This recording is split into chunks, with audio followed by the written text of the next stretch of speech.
చెమట్ల బట్టి తల్లకాడ బంగారు కొంచెం పెట్టుకుని అట్టే వరకు పోయాడు. కాళ్ళ కాడ ఆదిలక్ష్మి భూలక్ష్మి కాలు పెడతా ఉంటారు.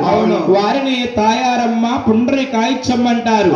జగదీక వీరుడు గోవిందరాజు రెండు అక్క గర్వాణి ఎవరో జనమాలు కన్నాడ రంగయ్య స్వామి జనమాలు గర్భాన్ని ఎవరో జనమాలు కన్నాడ రంగయ్య స్వామి జనమాలు. అది శ్రీకాకుళం తాలూకులో ఉంది. కన్నాడ అంటారు.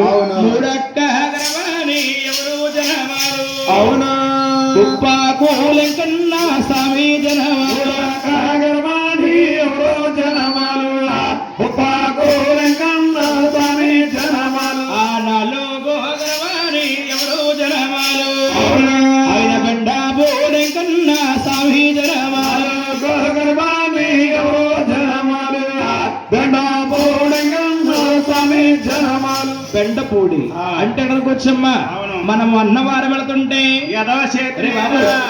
ఎడమ చేయనాలి నీకు తెలియదు. ఇంకా వస్తుంటే ఎత్తైన కొండపైన ఆ సాధువు గారికి మండగర భార్యలు ఏమిటి ఒకతనకే కానక దేవుడు అవతార పురుషుడు ఉత్తరదారుడు నాయన సాధువు గారు బెండపూడిలో పెట్టకాలేశారు. అవును నాయన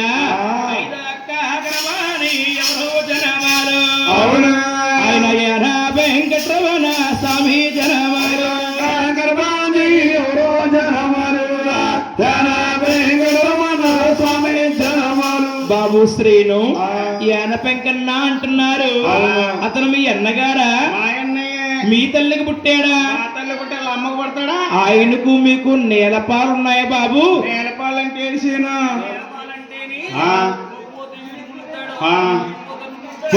ఇక్కడ మీలాంటి మానవులు కాబట్టి నడుస్తా పోతారు. అవును మేము దేవుళ్ళం కాబట్టి నిత్యం జ్యోతుల్లా కలుగుతాం. అందుకే పెద్దలన్నారు ఈ జన్మకటమయ్యా సాధ్యము చాలా మంచిదన్నారు. అవును కాకపోతే ఏన పెంకన్నకు మీకు చిన్న తేడా ఉందయ్యా. తేడా చెప్పండి.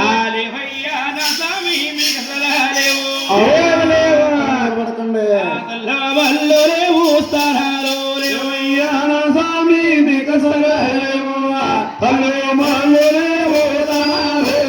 మీ సభా ప్రజలు ఆశ్చర్యముగా అడుగుతున్నారు.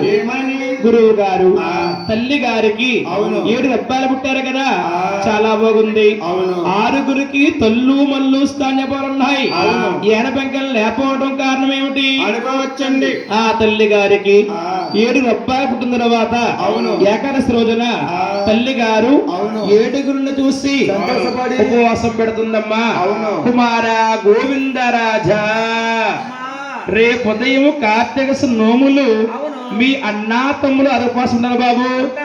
ఏమంటావు నువ్వు? పెసరా చూస్తున్నా నువ్వు బాబు? నువ్వు ఉంటా బాబు? ఉంటానమ్మా. చిన్నవాడా అమ్మా రే బాబు బొమ్మ కాదరా అమ్మా. మమ్మీ ఏంటి? మమ్మీ అంటే కాలమంటే గురువు గారు కాండ వింట బాబు. రేపు ఉదయము కార్తీక నోములు రేపు పొద్దున్న వెంకట బాబు గుడి కాడ కాకులకి ఉపాసం. కాకులు ఉంటదమ్మా ఇక్కడ? కాకులకి కదయ్యా కార్తీక మాస నోములు. అయితే నేను ఏం చేయనమ్మా? అన్నా తమ్ముడు ఉపవాసం ఉంటున్నారు, నువ్వు కూడా ఉపవాసం ఉండాలి బాబు. బాబు ఉపవాసం అంటే ఎటువంటిది? ఇంతలా ఉన్న ఉపవాసం ఎంత నీకు? లేదమ్మా తెలియదు. ఉపవాసం అంటే కట్టుకు ఉపవాసము. అమ్మా బాబు అంత ఒక్క మాట తినొచ్చా? తినకూడదు, ఇలా అయిపోద్ది. ఇలా అయిపోతా నువ్వు చెప్పి మాట్లాడిన ఆడుంటా. ఏ బాబు ఇప్పుడు ఆడవాళ్ళు చేస్తున్నారు ఏమిటి? శనివారం సోమవారం అవును శుక్రవారం కాళ్ళలో దీపాలు ఎందుకు ఎడుతున్నారు? దేవుడి పత్తి కోసం అయ్యా. దేవుడి మేము పత్తి గురించి ముందు ముత్తి గురించి కాదు. వీళ్ళందరూ నోటు పోతుంది. అమాయకుడా కావలితే వండి తింటారు ఆడవారు. ఆడవారు వారం చేసినప్పుడే తింటారు. అసలు ఏం జరిగింది ఏమిటి? ఇవాళ మా ఆవిడ సోమవారం చేసింది. ఎలా బాబు? పొద్దున్నే లేచింది. లేచి నన్ను లెక్కడేసింది. అదే గుళ్ళోకి వెళ్ళమంటదమ్మా, తాను చేయమంటది అనుకున్నాను. హోటల్ కాడికి వెళ్ళి 4 టీలు తెమ్మాను. 4 టీలు పెద్ద గలాసులో పోసేసుకుని ఒకటే తాగేసింది. బెంట కాపీయా మీ దెబ్బ కాపీయా? టీ తాగేసి మళ్ళా పడుకుంది. పొద్దున్న 9:30కి లేచి తలారా తానం చేసింది. అప్పటికి 10:30 అవుతుంది. సూర్య నమస్కారం చేస్తుంది. ఓ సూర్యనారాయణ వాదనారాయణ ఓ పిల్ల నిన్న గోతులో పెట్టయ్యా గోతులో ముండకానా ఎంచేపు చూసినా టీవీ కడ చెప్తున్నా ముండ అమ్మకు సోమవారం అని చెప్పి మీ నాన్నగారు హోటల్ కాడికి వెళ్ళి 6 ఇడ్లీ 6 బజ్జీ 2 పూరి ఓ కుళ్ళు తెలుసు ఇంటికి బతికినా ఇంటికి పెట్టుకున్నా అమ్మకి నీరసం రాకుండా గుండె నీరసం బాబు అటువంటి ఉపవాసం కదా నాయన కట్టుకు ఉపవాసం ఉండాలి ఉంటామమ్మా అలాగని అటు ముగ్గురు కూర్చున్నారు మయంగా ఏన పెంకన్న కూర్చున్నాడు మీ తల్లి గారు నోమున వస్తుంది కుమారుల పూజా నమస్కారం ఉన్నారు తల్లి గారు ప్రతిరోజు ఉదయం ప్రసాదం పెట్టింది 7 గంటలకి ఆ రోజున నోమున వస్తున్నారేమో టైం 1:30 అయిపోయింది ఏన పెంకన్న ఆలకించాడు ఏం పూజలు కడుపు నిండా భోజనం చేస్తే దేవుడు కడుపు కట్టేసి దేవుడు ఎక్కడ ఉన్నాడు ఉంటే నా అన్న తమ్ములు 6 ఉంటారు ఈ 6లో నేను ఉండాలా తల్లి తండ్రిని ఆలోచించకుండా వంటగదిలోకి వెళ్ళిపోయి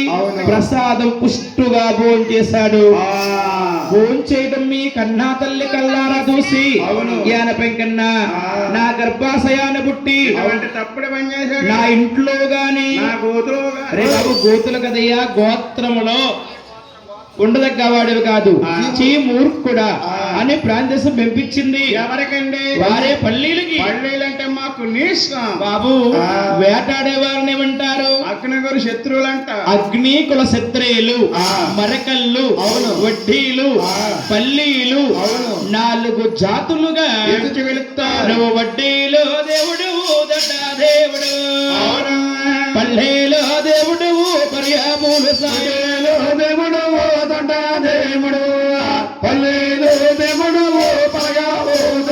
మరకళ్ళందరూ కూడా తెల్లవారుజాము 4 గంటలకి ఆ గుడి పక్క నుంచే వేటకు వెళ్ళాలి వేటకు వెళుతూ బొంగ భుజాన్ని వేసుకుని ఒంటి సైదన్నం వైనంగా పెడుతున్నారు